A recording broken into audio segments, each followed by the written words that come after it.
মালিক জিজ্ঞাসা করে প্রতিদিন, বান্দা কি কারণে আমাকে ছেড়ে দিলা? হ্যাঁ, রাত 12টা বাজে তুমি ঘুমায় গেলা, মা ঘুমায় গেল, বাপ ঘুমায় গেল, বিবিও ঘুমায় গেছে, পাড়া পড়শি ঘুমায় গেছে। আল্লাহ বলেন আমি তো ঘুমাই নাই বান্দা, আমিও তো ঘুমাই নাই।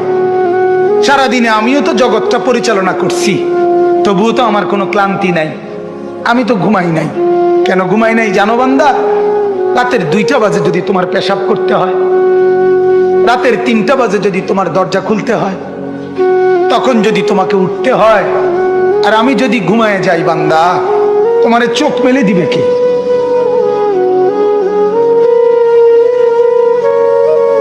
এই বাপ, চোখ মেলে দিবে কে?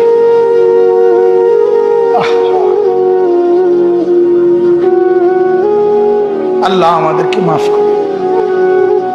কোরআনুল কারীমের মধ্যে আল্লাহ তাআলা বলছে ওয়াহুয়াল্লাযী ইয়াতাওয়াফাকুম বিল-লাইল। কোরআনে আল্লাহ বলে বান্দা শোনো, প্রত্যেকটা মানুষকে রাত গভীরে যে ঘুম আমি দেই, সেটা ঘুম না, আমি ওয়াফাত দেই, আমি মূলত মৃত্যু দিয়ে দেই।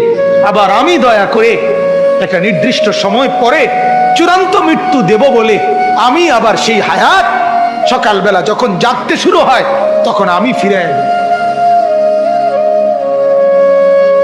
দেয় আল্লাহ। এমনও মানুষ আছে পৃথিবীতে, রাত্রিবেলা ঘুমাইছিল ভালো মানুষ, সকালবেলা আর জাগে নাই।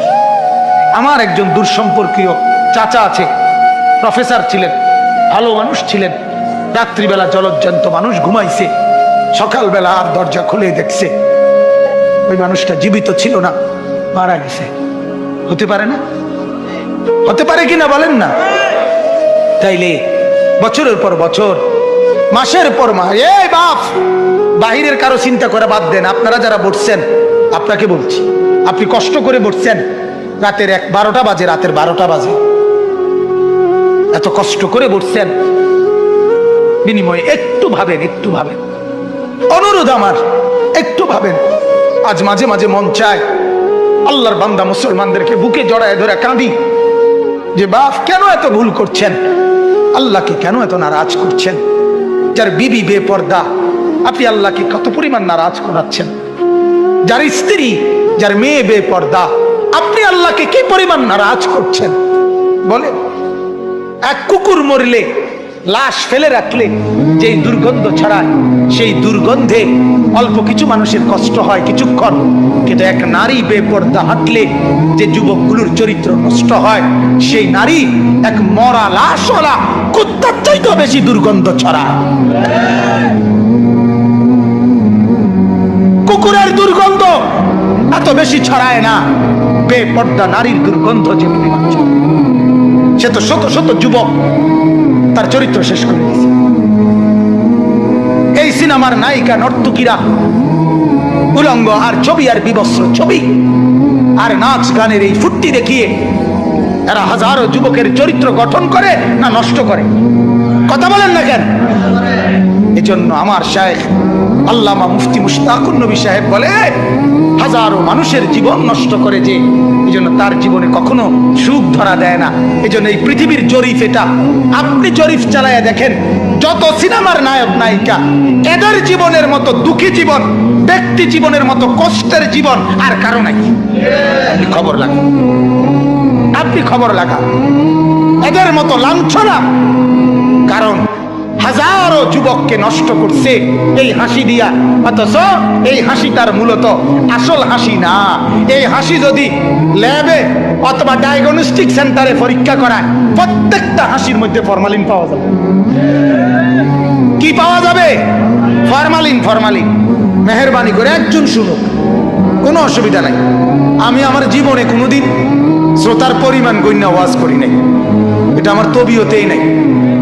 আলহামদুলিল্লাহ, আমার এটা জিন্দিগি।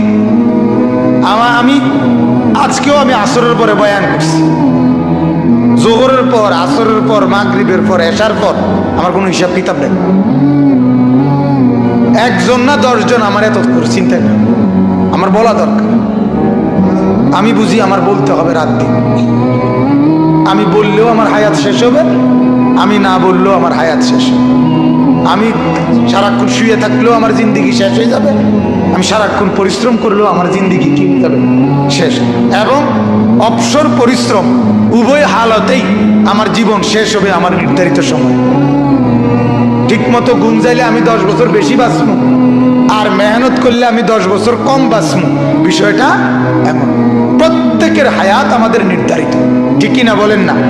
কাজেই হায়াত একেবারে সীমিত, একদম সীমিত। আহা, বিবেকবান যারা তারা বুঝে, তারা বুঝে। আজ থেকে এখনকার জিন্দিগি এমন যে প্রতি মাস বছর যে যায় 13 পাওয়া যায়। এই যে রমজান কাছায় গেছে, কল্পনা করেন তো, গত রমজান যাইতে যাইতে এবারে রমজান চলে আসছে। এখন রজব মাস চলতেছে, রজব মাস আসা মানেই হলো রমজান কাছায় যায়। কত দ্রুত ইয়াতাকারাবুজ জামান। আল্লাহর নবী সাল্লাল্লাহু আলাইহি সাল্লাম বলেন, কিয়ামতের একটি আলামত, সময় খুব কাছাকাছি হয়ে যাবে, করিব করিব, সময় খুব দ্রুত। আল্লাহর নবী বলেন শেষ পর্যন্ত এরকম হবে, 1 বছর মনে হবে 1 মাসের মতো, 1 মাস মনে হবে 1 সপ্তাহের মতো, 1 সপ্তাহ মনে হবে 1 দিনের মতো, 1 দিন মনে হবে 1 মুহূর্তের মতো। এরকম দ্রুত সময় চলবে। এজন্য আমরা সময়কে কদর করি। বাপ, জওয়ান, বুড়ো, প্রত্যেকের জীবনে গাফলতটাই বেশি বাজার। এজন্য সারাদিন চিল্লাই, এক কথাই বলি, ছেলে পেলেদের মধ্যে গাফলত বেশি, গাফলতি বেশি। একটা মানুষের কতক্ষণ মোবাইল চাইতে মনে কয়, আমার এটা বুঝে ধরে। তুই বেটার কতক্ষণ ঘুরতে মন চায়, আর একটা মানুষের তো একটা বিবেক বুদ্ধি আছে। বিনোদন মানুষের কতক্ষণ না, এটা কি জিন্দিগি, এক জানোয়ারের জিন্দিগি। সকাল নাই, রাত নাই, দুপুর নাই, রাতের 12টা নাই, রাতের 2টা নাই, সারা দিন সারা রাত মোবাইলে ছবি দেখে, উলঙ্গ নাচ দেখে, গান দেখে, ফুর্তি করে, তামসা করে, আসে, কান্দে, লাফায়, ফালায়। কিটা এটা আসে? আশ্চর্য কথা। এতটা সময় মানুষ, যুবক, শক্ত সামর্থ্য মানুষ কাম না করে থাকে কেমনে, পরিশ্রম না করে থাকে কেমনে মানুষ? 2 ঘন্টা আমি আমার এখনো 2 ঘন্টা আমার হাতে কোনো কাজ না থাকলে আমার কাছে অস্থির লাগে। যারে কয় কি অনেকক্ষণ হয়ে গেছে, কোনো না কোনো দিনই কাজ করি নাই।